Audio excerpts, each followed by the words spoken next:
بعد سے सबसे ज्यादा जो आजमाए जाते हैं, सबसे ज्यादा अल्लाह तबारक व तआला जिन जातों से इम्तिहान लेता है तो वो अंबिया किराम की जातें होते हैं। सबसे ज्यादा आजमाए जाते हैं अंबिया किराम। उसके बाद अल्लाह तबारक व तआला के जो बंदे जितना ज्यादा अल्लाह के करीब रहेंगे वो उतने ही ज्यादा आजमाए गए। हदीस शरीफ में तो ये है कि अल्लाह का कुर्ब हासिल करना चाहते हो तो तुम पर मुसीबतें, परेशानियां, बलाएं सब आते हैं। लेकिन आज हमारा क्या माहौल हो गया है, हमारा मिजाज कैसे बदल गया है। अगर कोई आदमी 5 वक्त का नमाजी है, नमाजों को जा रहा है, जमात से नमाज अदा करता है, अगर उसको कोई परेशानी आ जाए, मुसीबत आ जाए तो यकीनन ऐसे लोगों को मुसीबत आती है।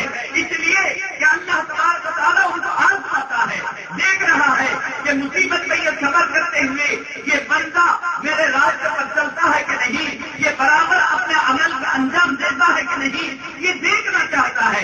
उसके सबर का इम्तिहान होता है।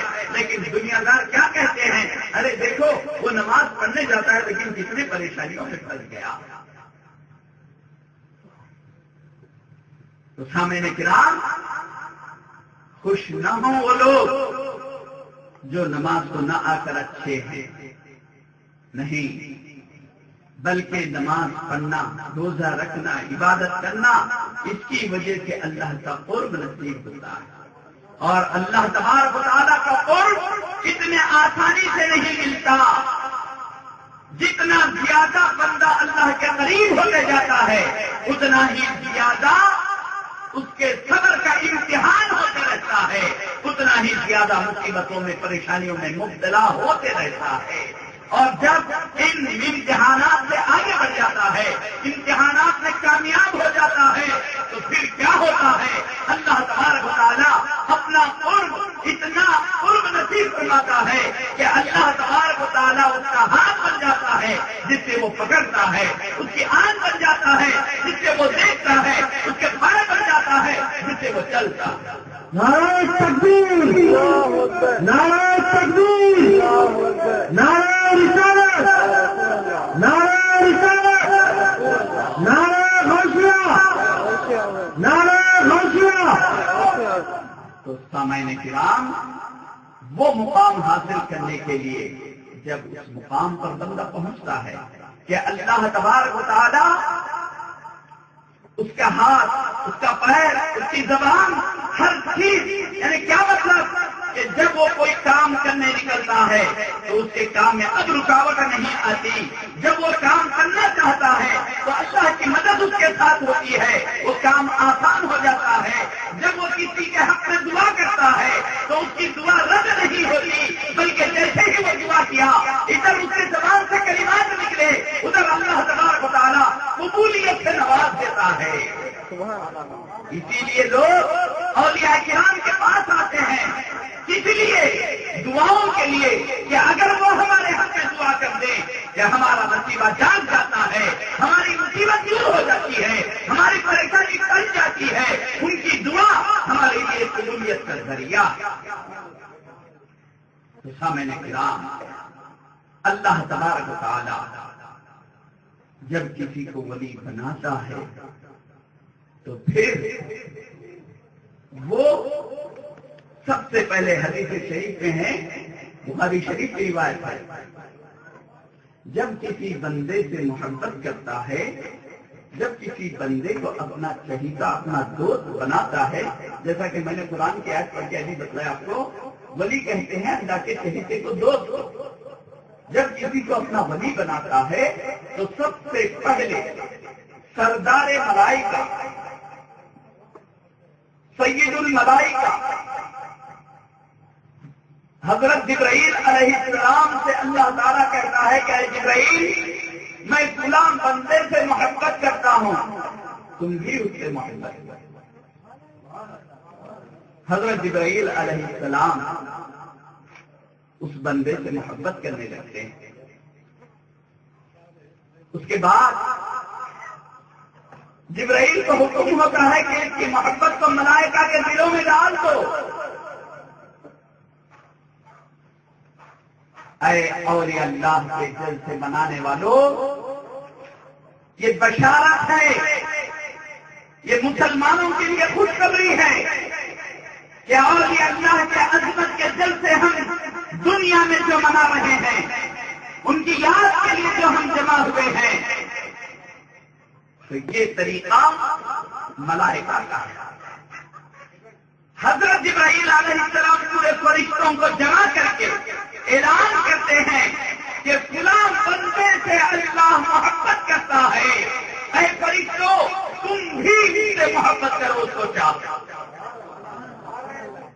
اور یہ اللہ کا یہ جلسہ پہلے تو آسمان سے ہوا، عبد القادر جیلانی کی محبت پہلے فرشتوں کے دلوں میں ڈالی گئی، اس کے بعد اللہ تبارک و تعالی جبرائیل علیہ السلام سے کہتا ہے کہ اے جبرائیل اس ولی کی محبت کو لوگوں کے دلوں میں ڈال، اس ولی کی محبت کو لوگوں کے دلوں میں ڈال دو۔ تو اس ولی کی یا کسی بھی ولی کی محبت، کسی ولی کو ہم چاہتے ہیں تو ان سے ہماری کوئی ذاتی غرض نہیں ہے، ہم ان کے رشتے دار ہونا ضروری نہیں ہے، بلکہ یہ محبت اللہ تعالی کی طرف سے ہمارے دلوں میں ڈالی گئی ہے۔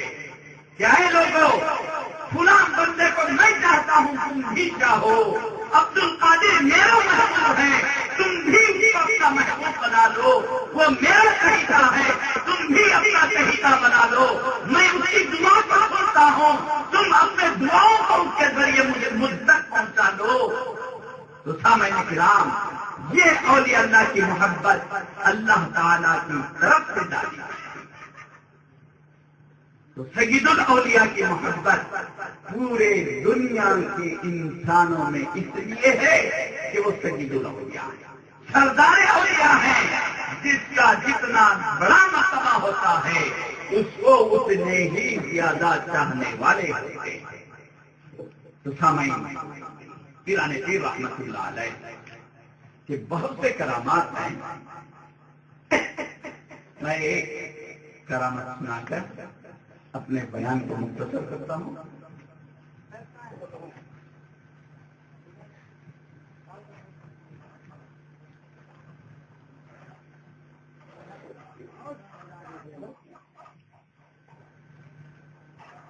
پیران پیر رحمت اللہ علیہ جب تعلیم سے فارغ ہو گئے، علم ظاہری علم باطنی تمام چیزوں سے فراغت حاصل کر لی، لیکن تقریر کرنے کے لیے پیچھے ہٹ گئے، تقریر نہیں کریں گے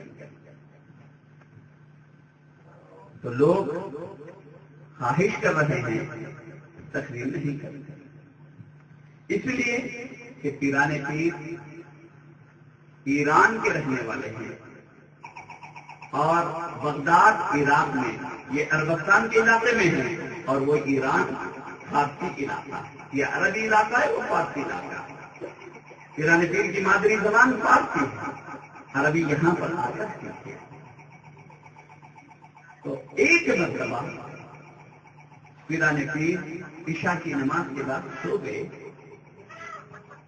خواب میں نبی کریم صلی اللہ علیہ وسلم کے دیدار سے مشرف ہوئے۔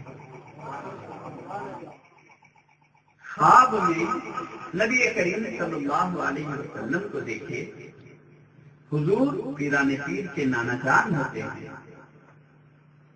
حضور صلی اللہ علیہ وسلم فرمانے لگے کہ تقریر کیوں نہیں کرتے؟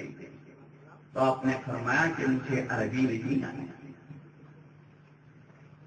تو اس پر نبی کریم صلی اللہ علیہ وسلم نے ارشاد فرمایا کہ اپنا منہ کھولو۔ پیران پیر اپنا منہ کھولے تو سیرت نگاروں نے دو چیزیں لکھا ہے۔